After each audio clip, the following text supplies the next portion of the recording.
और आइए कुछ हिंदी भजन की तरफ चलते हैं। भगवान का ही है, इस मेरा लास्ट भाव है और चाहेंगे कि आप लोग भरपूर अपना आशीर्वाद प्यार दुलार और मीठा मीठा ताली से सहयोग जरूर कीजिए। कि बनवारी तेरी यारी ने दीवाना बना दिया, दीवाना बना दिया हमें, मस्ताना बना दिया, दीवाना बना दिया हमें, मस्ताना बना दिया। बनवारी हो बनवारी तेरी यारी ने दीवाना बना दिया, बनवारी तेरी यारी ने दीवाना बना दिया, दीवाना बना दिया हमें, मस्ताना बना दिया।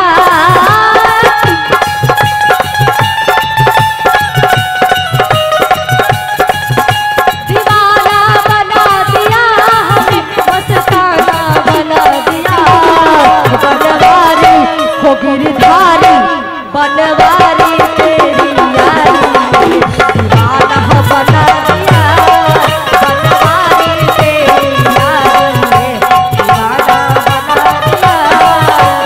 और नहीं कमल भैया भावा आज के लड़का बड़े लगन में पार होके कभी कतला गानी मेहनत करे हो रखा शंकर जी पर चल ढल हो कि बाबा हमर बियाह करा दी, वही भाव बा।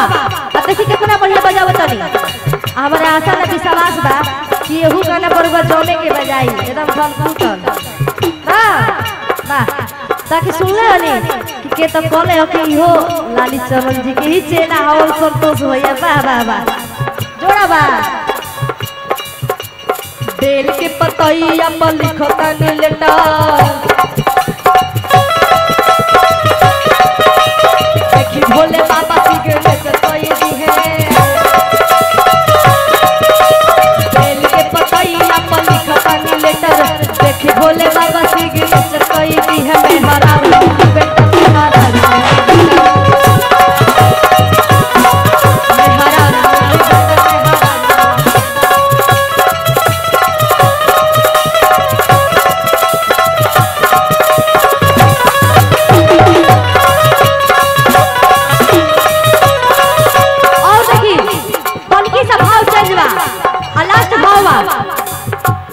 साइलेंट करियो करा के अभावा।